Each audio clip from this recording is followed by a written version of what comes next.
Congressional Republicans have introduced a new bill that would require proof of citizenship to vote in federal elections. The bill is called the SAVE Act. It is being championed by Mike Lee in the Senate and Chip Roy in the House, the Safeguard American Voter Eligibility Act. All it does is make sure that foreign nationals can't vote in our elections, and the Democrats hate it.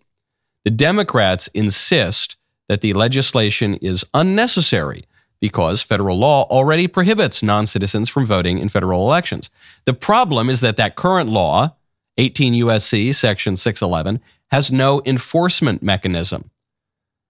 Not only does it not have an enforcement mechanism, it's not allowed to be enforced. Government officials who register voters are currently not allowed to require proof of citizenship. Meanwhile, every single state in the country issues driver's licenses to non-citizens, and 19 of those states issue driver's licenses to illegal aliens. There are 30 million non-citizens in America. The 2016 election was decided by 80,000 votes. Okay? If a fraction of a fraction of a fraction of those non-citizens are voting in certain key municipalities and states and counties, they throw the election. Republicans are proposing a law that would do nothing more than allow the government to enforce the current law. Democrats don't like it. If Dems won't vote for it, there can only be one reason why. They know that non-citizens can vote, and they are counting on those illegal votes to win. I'm Michael Knowles. This is The Michael Knowles Show.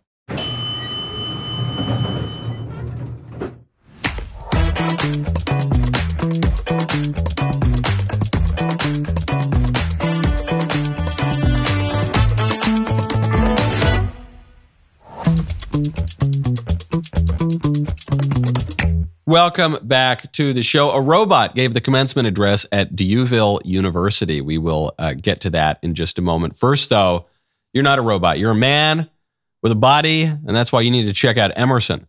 Go to responsibleman.com. It's been just over a week since Responsible Man's launch, and the response has been incredible.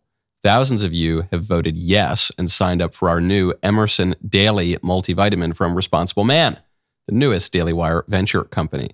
We all know men's health products are terrible. They're either too woke, too bro, or were made for your grandpa. That is where the Emerson multivitamin comes in.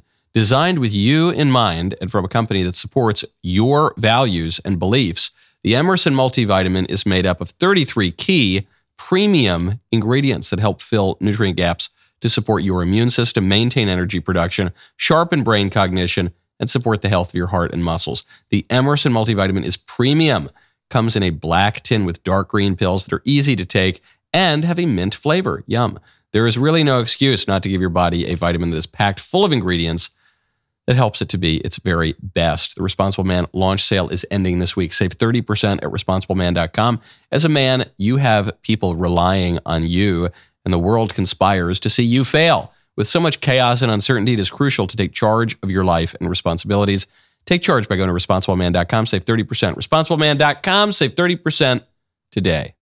Now, speaking of threats to our political system, there's a major update on a really important story. You remember the story, this now has been going on for what, a year, 2 years maybe, of a handful of pro-life advocates who discovered dead bodies of babies that were just being thrown out as medical waste from an horrific mill butchery.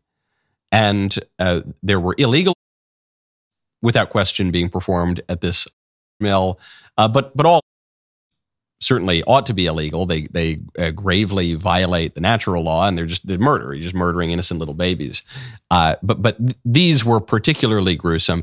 In any case, these advocates then held a peaceful protest at mill, and they were all arrested and thrown in the can. And the liberals tried to throw some of them in prison for the rest of their lives because some of these activists were a little bit on the older side. Wonderful, peaceful, caring, charitable people. I know some of these people, and the Libs wanted to throw them in the slammer forever for having had the audacity of peacefully shining a light on the Democrats' crimes. So a number of these pro-life advocates were being sentenced yesterday. More are being sentenced today. This includes the ringleader, Lauren Handy, 30 years old, among the several people convicted for civil rights offenses. Now, what does that even mean? What crime did this woman allegedly commit with these other pro-life advocates? They were convicted of conspiracy against rights for going in and around a clinic and protesting. Conspiracy against rights, I guess in this case, the right to kill your baby without even having to consider the reality of that? Is that the right? Do we now have a right to that?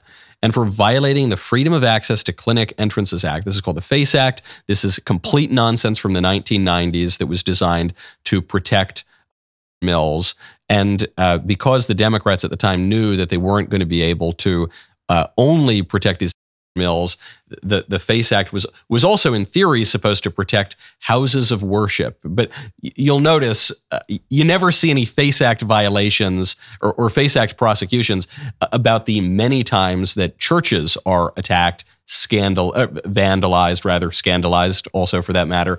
It's never used for that purpose. It's only ever to protect the mills. And so that's what they were charged with. Obviously, any Republican administration should repeal the FACE Act immediately. It's a complete national disgrace. But in any case, they were going to use these bogus laws to try to send these pro-life advocates to prison forever. The judge in this case attacked Handy and the fellow activists and said that Handy didn't show any compassion for the women who had to hear her peaceful protest. No, quote, no caring or sympathetic gestures at all, according to this awful liberal judge, Collar Cotelli, this liberal judge. You showed no sympathy for the people who were just trying to go about their business and murder children. And you showed absolutely no... I mean, I suppose you were civil and relatively polite, but I don't know, you didn't bake warm cookies or offer to help out in the butchery for these poor, beleaguered people who all they wanted to do was murder a little baby. And you had to bring your reason and your protests and get in their way. One of the people who was being sentenced yesterday was pro-life advocate John Hinshaw. And happily, John Hinshaw's sentence was lower than Lauren Handy's. And it was still a year in prison, which is absolutely awful. You got to spend a year in prison for just peacefully defending the right to life of innocent little babies from these bloodthirsty Democrat animals and monsters who want to kill them all, and apparently federal judges too. It's ghastly, but relative to what his sentence could have been a year isn't relatively so bad. I want to read you what John Hinshaw said, according to reports, in the court. So this puts the whole issue into perspective. My wife knows that she carries our children from their beginning through eternity, but she knows that I cannot share this same bond because I'm a man. There's a special maternal bond between child and mother. My granddaughter was born at 32 weeks gestation. How is it that my granddaughter is a treasure and the others are trash? There is a reason why today's gospel reading is to lay down one's life for his friends. This is not a coincidence. I'm sorry that I've failed in my vocation as a father to protect children. I'm sorry to this court that it has failed in its vocation to protect its nation's children. I'm sorry to the bereaved mothers who have lost their children to... We are a nation of bereaved mothers. I'm sorry to this generation that it has lost a third of its own to... I'm sorry that it's lost its members to... So he's even tying it to the deeper sexual dysfunction in the country. I stand convicted, though guiltless. I take on the guilt of this judge. Accept my love for you, Judge, as expiation for your guilt. Masterful thing to say in the court. What this judge did is hideous and deeply wicked and evil. And what our elected representatives have done by even passing these sorts of laws that allow for the butchery of children and the persecution of people who would dare peacefully speak out against it is wicked and evil. It's so rotten. And this is a fallen world, and John Hinshaw, obviously Christian, comes out and it's an imitation of the Passion is really what he's doing here as we all seek to imitate our Lord. And he says, I accept my love for you, Judge. I'm convicted, though guiltless. I'm taking this myself. I'll kiss it up to God. The suffering will be sanctifying for the evil crimes that you people are working. Very true. More will be sentenced today. There is not a question of whether the sentencing will be just or unjust. It's all unjust. The only question that remains is how gravely unjust it will be. Now, speaking of libs trying to imprison conservatives, George Conway, he's a lib. He is the prominent lawyer husband of Kellyanne Conway, who ran Trump's campaign. But George Conway is a big never Trumper. He's one of the founders of the Lincoln Project. It was, that group of, they're supposed to be the really moral, principled Republicans who opposed Donald Trump, even though they were all just complete con artist political consultants who were making a lot of money off of liberals to go out there and say, we're Republicans, but not that kind of Republican. And in any case, I digress in my invective against George Conway. I just want to point out this guy is a big lib. He's as anti-Trump as it gets. And he was asked on CNN, of course, what he thinks of the New York prosecution of Trump. And he said, you people, you stupid people, this is only helping him. They're all working off the same talking points. I mean, they're saying exactly the same thing. And the fact of the matter is, I want to make a political point here. I've already made the legal point. The whole point here is that they say, oh, this is terrible. This is designed to keep him off the campaign trail. Well, actually, if you look at it politically, in my judgment, this is helping him politically in the following sense. It is keeping him from being on television saying all the crazy things that he was, like in Wildwood the other day. That show in Wildwood, New Jersey, I wish it had been broadcast on this network and on all the other networks live so everybody could see how crazy he was. This is actually helping him politically by keeping the attention away from the nutty things he says and does. Okay, I disagree with some of the details here, with some of his reasoning, but George Conway broadly is totally right here. I don't think that Donald Trump just always says crazy things that really turn people off. I think a lot of people are attracted to the things he says. I think that's how he beat Hillary Clinton in 2016 on his first real full-throated go for the presidency. But broadly, Conway is right, because there are three options here. First option is Trump gets no attention. He has no press on him. That is bad, because when you're running for president, you need to have attention. You need to capture the people's attention. So no attention on him, nothing going on. He's just sitting in Mar-a-Lago or playing golf. Bad. The second thing that could happen is if he were getting attention for what he is saying. Because even if he says the most beautiful things, even if he's giving the best kind of oratory since Abraham Lincoln or since Pericles, the media are always going to twist it and lie outright about what he says. So if he's just getting attention for what he says, it's potentially bad, because he might offend someone. He might alienate a voter. He might be lied about and slandered and libeled and taken out of context. So that could be bad. The third option, which is what is actually happening, is Donald Trump is getting attention strictly for being persecuted. So Donald Trump is getting attention without having to offer a positive vision. In his very person, he is a symbol now for the neglected, put upon American public. The people who don't feel that they have representation, who feel that their political system is ordered against them. Donald Trump is a symbol of that, and he doesn't need to say a thing. And so he can bring together all sorts of people who have contrary political views. People who want more free trade, people who want more tariffs, people who love the state of Israel, people who are for Palestine liberation, people who want to ramp up more war with America's foes overseas, people who are doves, who are even more isolationist. All of these kinds of people are in the Trump coalition, and they have contrary political views, in part because President Trump can just be an avatar for their frustration. President Trump can just be a symbol, and legitimately so, of Americans who are unjust victims of this unjust political order. That's the best possible world for Trump when he's campaigning. And George Conway sees it, and I see it, and somehow the Democrats don't see it, so they keep it up. Please keep it up. They're geniuses, those Democrats, aren't they? Now, I want to talk to you about Working Genius. Go to workinggenius.com, promo code Knowles. Far too many people are unproductive and unfulfilled in their jobs. and too many teams fail to maximize productivity and achieve great results.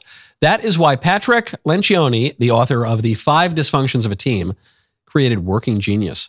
This 10-minute assessment is revolutionizing the way managers and leaders think about teamwork and productivity. For individuals, Working Genius is the simplest and fastest way to discover your gifts and better understand the type of work you thrive in. It provides detailed insights into your areas of genius, along with an easy-to-apply report that will help you leverage this information in your work and life. For teams, Working Genius helps maximize productivity and fulfillment. Ask everyone on your team to take the assessment and generate a custom team map to reveal strengths and potential weaknesses. You'll be amazed at the results. This will quickly help you understand where and why your team gets stuck and how to leverage one another to achieve more together. The 6 types of Working Genius have been used by nearly 1 million people since its launch in 2020. It is quickly becoming the tool of choice for teams and organizations that want to maximize their productivity, fulfillment, and results. This tool is being leveraged in almost every industry imaginable, from startups and nonprofits to Fortune 40 companies. We even use this at the DailyWire. We've seen its effects firsthand. Now you can get it too with a special discount. WorkingGenius.com, code Knowles, 20% off the $25 assessment. WorkingGenius.com, promo code Knowles. Speaking of New York, I've got a really, really stupid story here. It was really stupid. I wasn't even going to get to it, but Mr. Davies, my producer, insisted that I mention this. It's the portal. There is a portal, which is a modern art project, but it's meant to look like a portal, a rip in space-time, in New York City and Dublin, Ireland. And the way the portal works is there is a live feed 24/7 in a little square in Manhattan and in Ireland. And people can just walk up and kind of wave, and they can see through to another world, another culture, and we can all connect, man. Isn't that so amazing? Wow, modern technology allowing us to reach across the ocean. So how is this being used? Well, pretty quickly after this installation went up, someone in Ireland decided that the main thing he wanted to communicate to the people in New York was how funny he found memes about September 11th. So he holds up a phone to the portal, and it's 9/11. It's the Twin Towers, yeah. And this is being magnified, obviously, on this big portal here. So first thing he does is this very offensive meme to New Yorkers. So then how do the New Yorkers respond to the people in Dublin? Well, very simple. A young woman at the camera. She's there just kind of around. There's a crowd. There's definitely a crowd very interested in Ireland. I think the New Yorkers are a little bit nicer than the Irish. You know, the Irish, very just mean-spirited, offensive, and then the New Yorker just... So what is this portal, this amazing... Our forebears could never have imagined that this kind of technology would exist to connect disparate peoples across thousands of miles to... What is it being used for? It's being used for offending people, and that's it. And you know how we might have predicted that? We might have predicted that because we all already have a portal to all these other worlds, these disparate cultures. We have that portal in our pocket at all times. It's our phones. And do you know what people use their phones for? Occasionally to make a call, occasionally a text, maybe occasionally GPS. Mostly what they use their phone for is posting offensive things, and that's the main use. You don't need to be Nostradamus to understand that people would use this technology for the same purposes that it has been used for since it came about. The portal is now shutting down. Fair enough. It will continue to be abused in this way. And it's not even all that interesting. And it's not all that interesting because the internet has already flattened the world.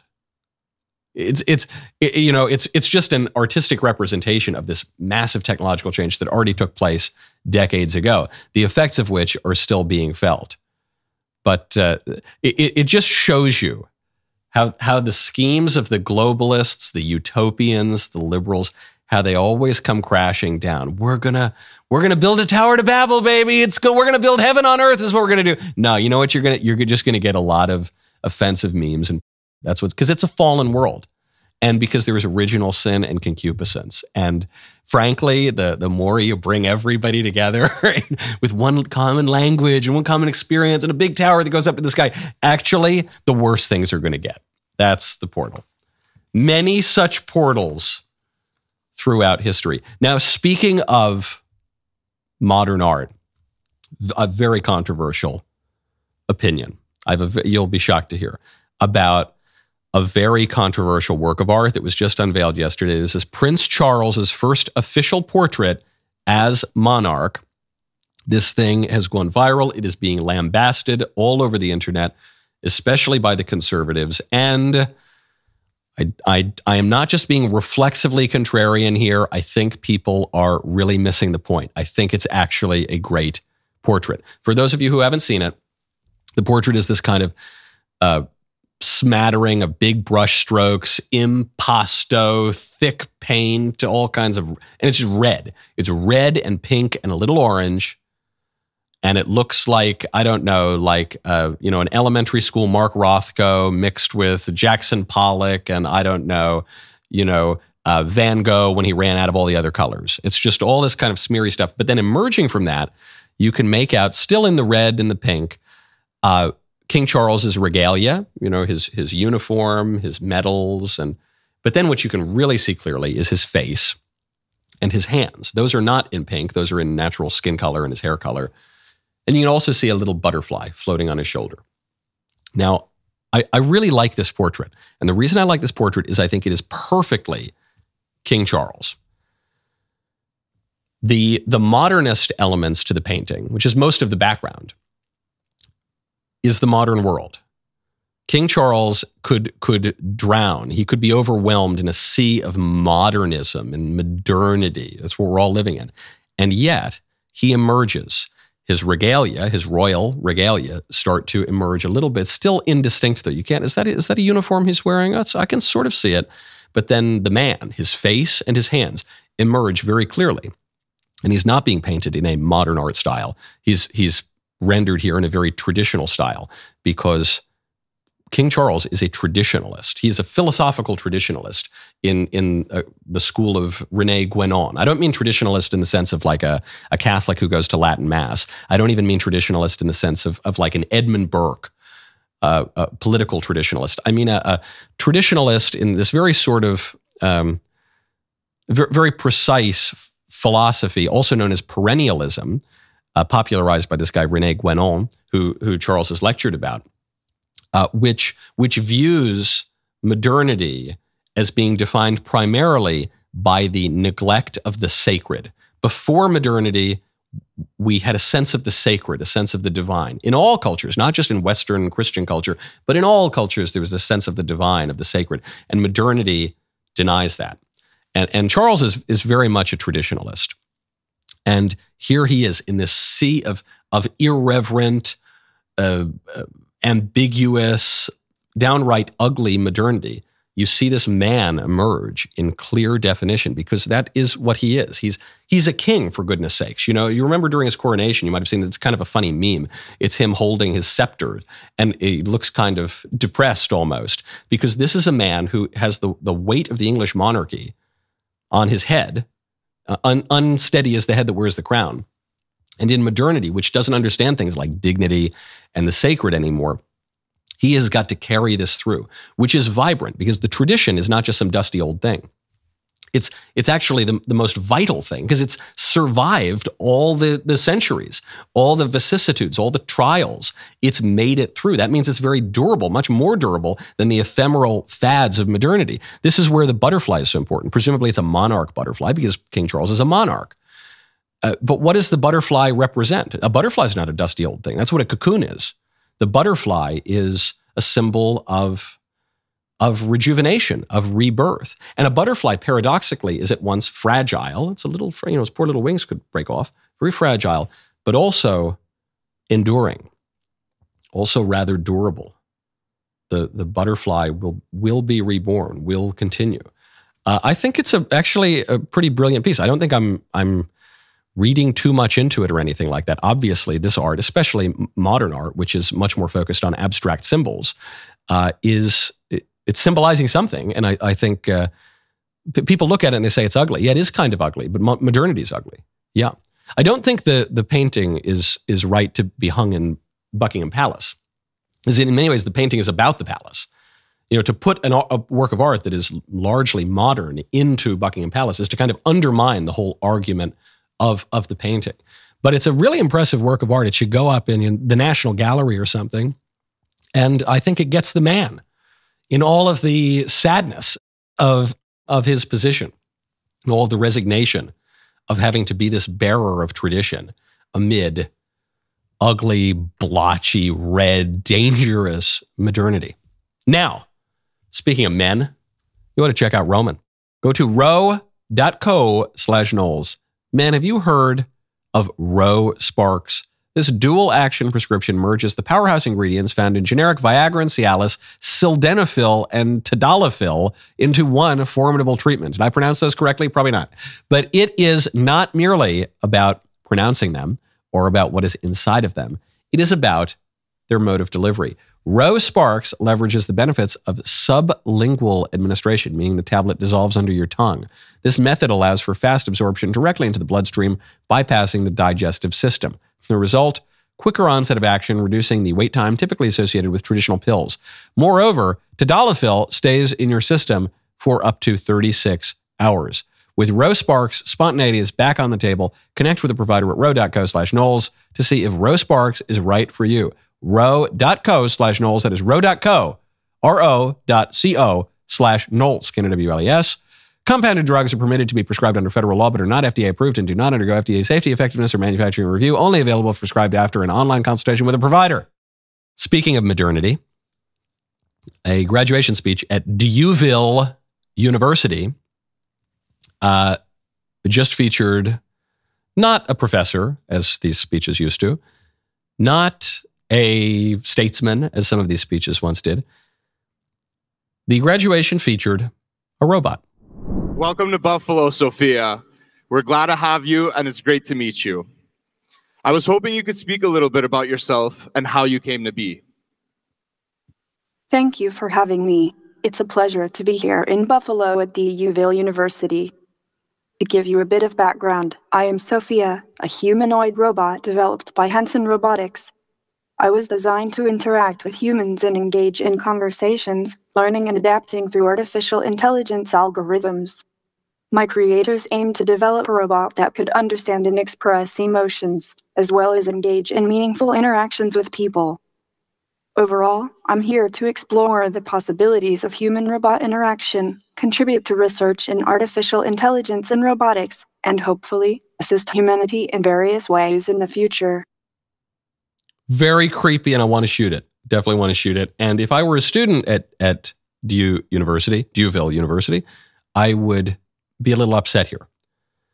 Not because it isn't interesting, not because the usual commencement speakers are all that great. Many commencement speakers just give you silly platitudes. And these days they hire comedians who, other than Jerry Seinfeld, who recently gave a very serious speech at Duke, most of the comedians just get up there, they yuck it up, and they make a mockery of university education. But this makes more a mockery of university education. And there were a lot of students who signed a petition against this, to disinvite the robot. This petition said, the commencement is a ceremony to recognize the work that the graduates have done, and the AI speaker creates a gimmick effect where the ceremony is no longer about the students, but this big idea that it will draw publicity. 2,500 people signed this. The whole university is only 2,785 students, so it was either virtually all the students at the university or some people, associated with the university, surrounding area. Whatever it was, this is the perfect symbol of the modern university.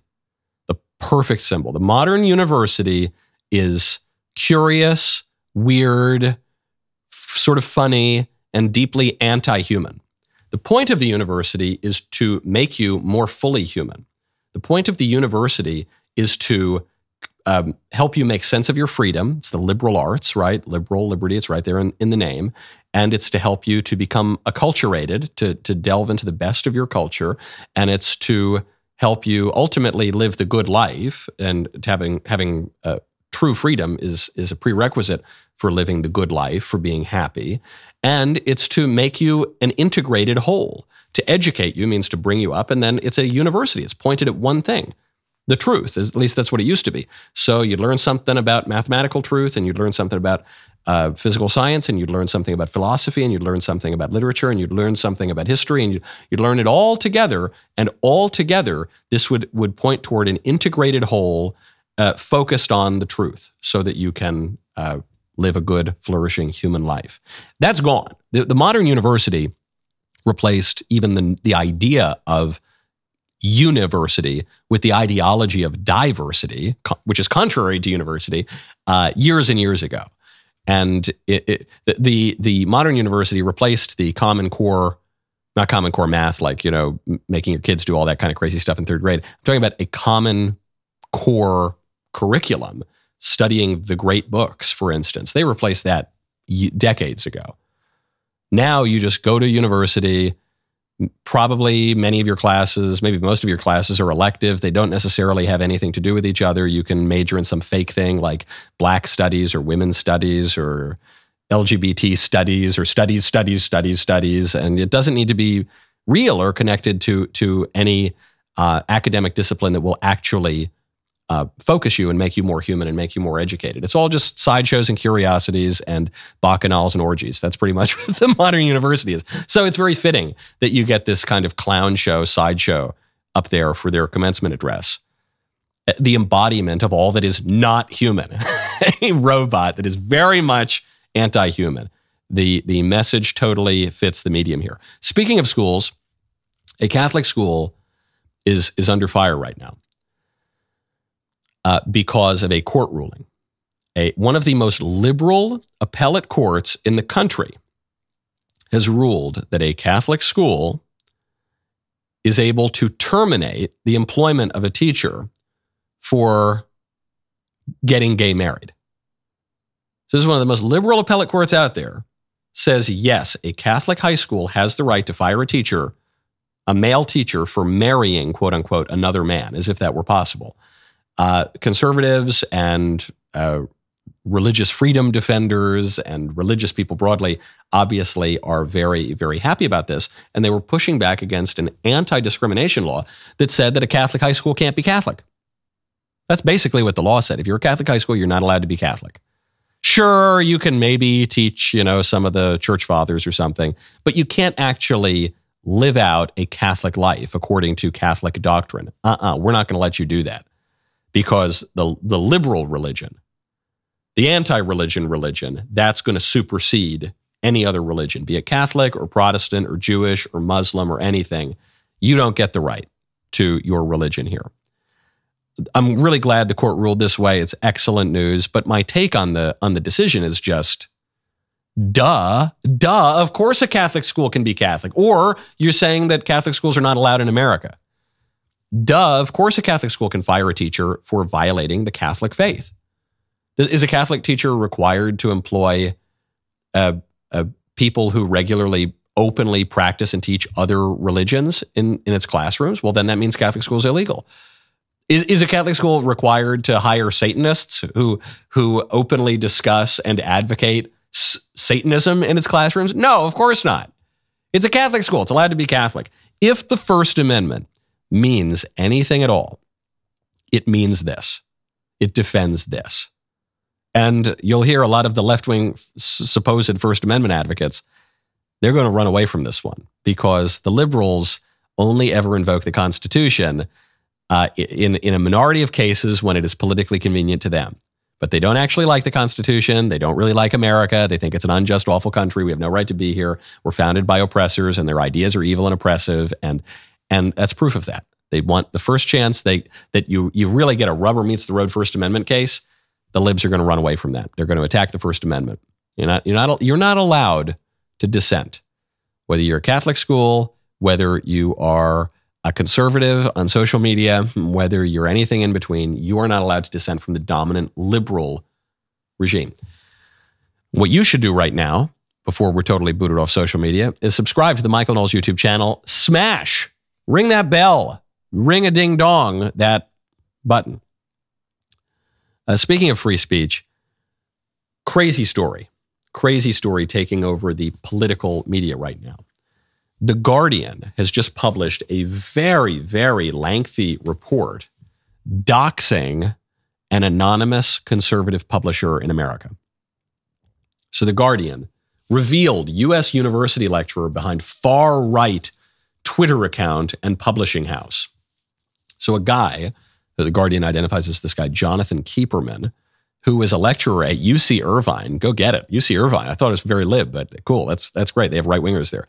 He has this Twitter account, Lomez, and he's written a bit, and he's a publisher. He publishes people that are too edgy for the mainstream publishing houses, and that's what he does. He's minding his own business. I don't think he's making a ton of money on the venture.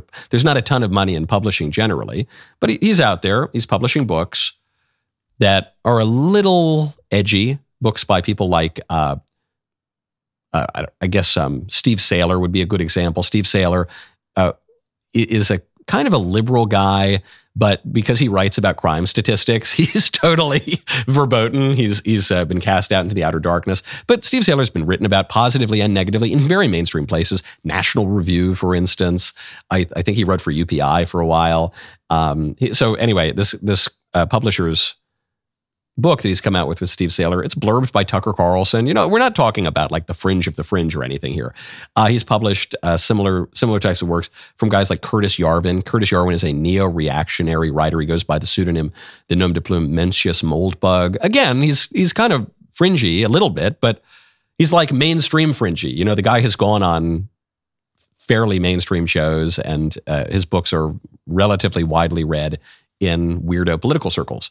Okay, so he puts that stuff out there. And then he also augments the new authors with older, dead authors whose works are out of print or hard to find, and he'll print those things. Most publishing houses do this. That's where they make their money because they're taking risks on new authors. So this is what The Guardian writes. Like many other far-right publishers, Passage's list is bolstered by reprints of out-of-print or public domain books by historical fascist and reactionary writers. Okay, who are these writers? These include books by radical German nationalist and militarist Ernst Junger. Okay, first of all, put a pause here on Ernst Junger, who many people probably have never heard of before. Ernst Junger, it's true, he was in the German military. He was dismissed from the German military for being connected to a plot to kill Hitler. These far-right Nazis, these Nazis who get dismissed from the military for being connected to plots to assassinate Hitler. Well, hold on. He's clearly not a very effective Nazi. Peter Kemp, who fought as a volunteer in Franco's army during the Spanish Civil War. Probably The Guardian would rather this publisher publish works by the communists in Spain who were beheading priests and nuns. Probably those were the good guys, apparently, in the Spanish Civil War. The communists who wanted to conquer Iberia, who were burning churches and throwing priests off of cliffs. Those were the good guys. Not the monarchists and the conservatives. No, those guys were awful.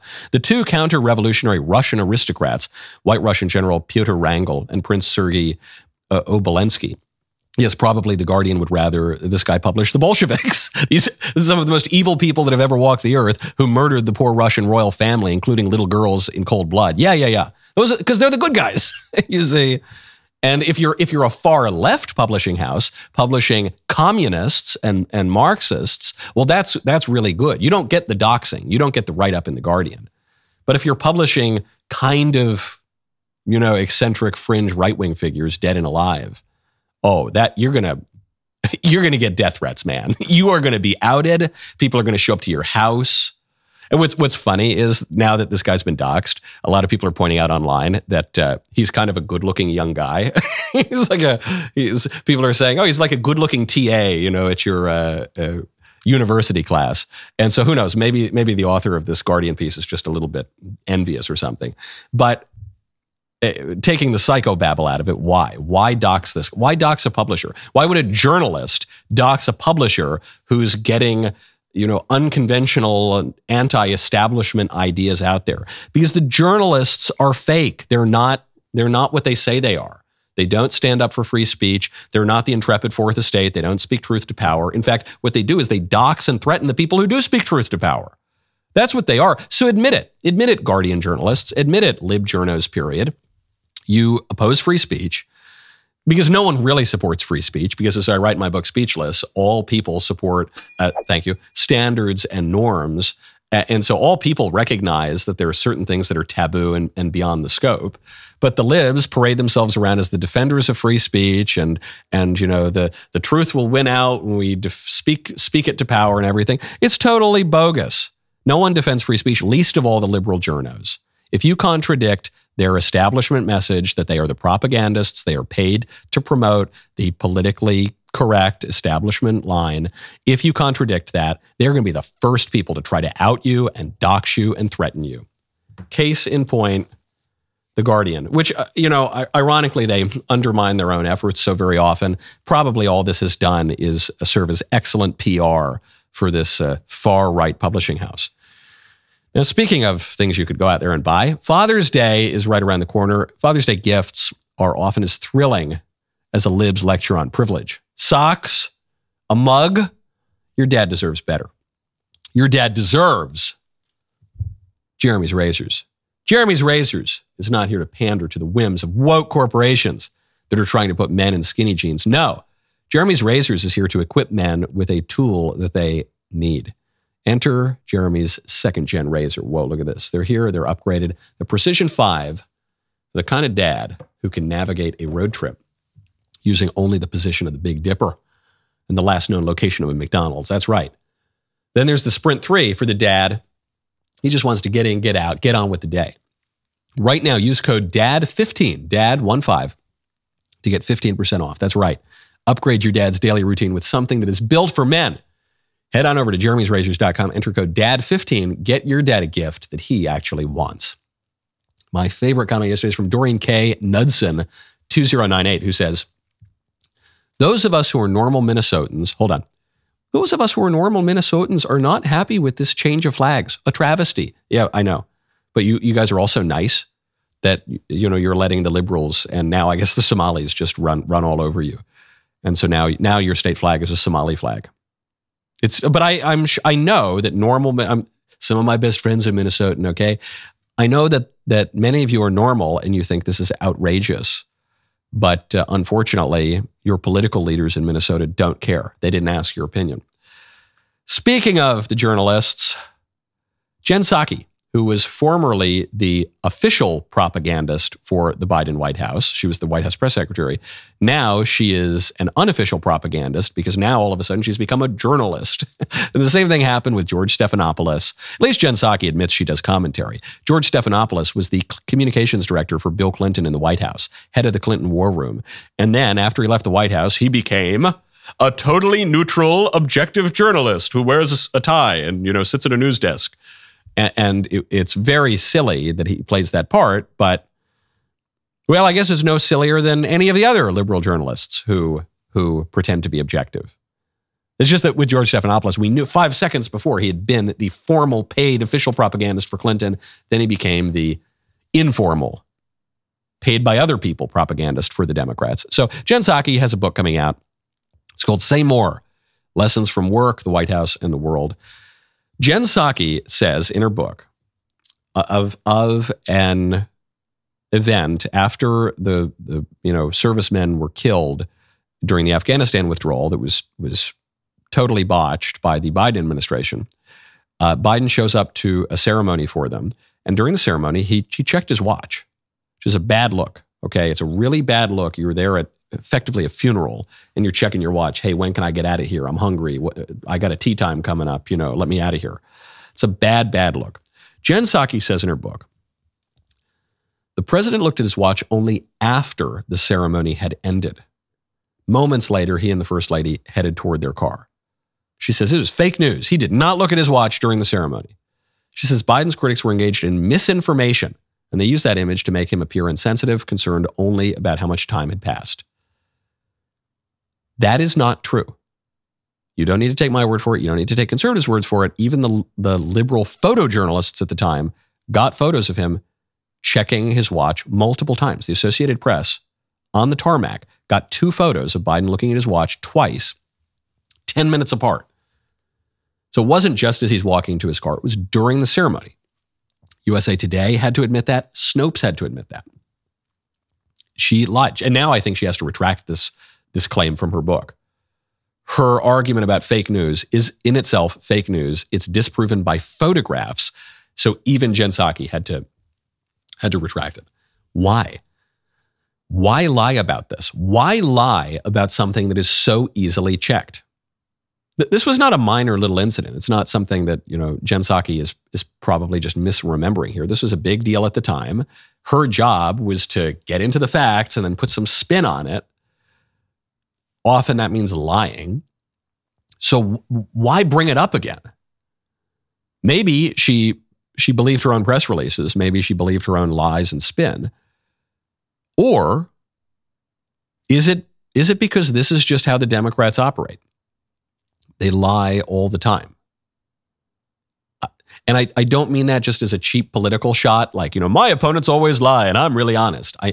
There's something deep in their ideology that elevates and exalts dishonesty. Because at the core of this liberal ideology is that all that really matters is the individual will, more so than reason even. It's a kind of rationalist ideology that undermines reason and that ultimately undermines objective reality. These are the kind of people who will look you in the face and say that a man in a dress is a woman. They don't believe in the truth. They don't care at all about the truth. That's not just an accident of them being kind of immoral or something. It is a core aspect of their ideology. The truth to them does not matter. The truth is whatever they say it is. When they tell you that the COVID vaccine is going to stop you from catching the virus, that's the truth. And then 5 seconds later when they say, no, it was never about stopping you from getting the virus, then that's the truth. They say it's about not infecting other people. That's the truth. Then 5 seconds later they say, no, it was never about not infecting other people. It's about reducing the risk of death in the hospital. Or so. Then that's the truth. And the truth is just whatever they say it is at any given time, with no retrospection, with no remorse, with no correction, with no nothing. Oceania was always at war with East Asia. Oceania was always at war with Eurasia. It's just whatever Big Brother says. That's part of it. That's liberalism. That's always going to be. It's not that they need to go like reform or something. It's they need to have an entirely different view of the world. Now, speaking of liberal dishonesty, an 18-year-old was just released on bail after spraying bullets from an AR-15 in a busy street. And you probably didn't hear about this story. This 18-year-old, Amonte Moody, is accused of firing more than 24 rounds at a car full of people, according to Fox News. Moody has been charged with assault with a dangerous weapon, but he's been released on bail. This attack happened April 22nd on Independence Avenue in Washington, D.C. Moody goes up before this judge, and the judge admits that he could have killed someone. He says there was probable cause to send the case to trial. Why does he let him go? And why didn't you hear about this story? Because this was a young man, Amonte Moody. It's not the most Anglo-sounding name in the world, in a city, a liberal city, a predominantly black city, who had his AR-15 in the street. It wasn't in a high school or something like that. It didn't fit the narrative. I know the Libs say the AR-15 is the worst weapon ever and we've got to ban the AR-15. And anytime there's a mass shooter, like a white kid in a school with an AR-15, we have to ban the AR-15 immediately. This is the worst thing ever. We need to get these guns off the shelves. But when it's just a street crime, this kid, you don't even hear about it. Because the real reason the Libs go after AR-15s is not because of how much more dangerous they are. It's because those are the guns that white people in the country use. That's why. They're not the guns that criminals in the cities use. Most gun violence is suicide. Something like 60% of gun deaths in America is suicide. We don't hear about that. Of criminal gun use, 3/4 of criminal gun use is gang-related. We don't really hear about that. The Libs don't make a big splash about that. That's not when the gangs start killing each other, gangs that are largely black and Hispanic and racial minorities and largely taking place in liberal cities. You don't hear about it. That doesn't matter. You hear about it when it's a white kid in a school. They start from the end of the argument. We were talking about this a little bit yesterday. They're not starting with the premise that the AR-15 is really dangerous and we've got to stop it. And the mass shootings are really, but even when they give you the mass shooting statistics, they always say non-gang related mass shootings. What, like the mass shootings don't matter when it's a gangster who does it? Shouldn't it always matter? No, they're beginning with the idea that the white, probably more conservative people in the country, they're the bad guys. They're the worst people. We need to abolish whiteness. Remember, that's what they've been telling us for decades. They're the bad guys. So the stuff that they do is the problem. The guns that they use are the problem. You would drastically reduce gun deaths if you banned pistols, say, rather than AR-15s, which are used in virtually no shootings. But they're not going to do that. It's because it's not really about the guns. It's not really even about the particular crime. It's about the good guys and the bad guys. And in this case, when the narrative doesn't work, they ignore the story. The rest of the show continues now. It's Woke Wednesday. You do not want to miss it. Become a member. Use code Knowles, KNWLES at checkout for 2 months free on all annual plans.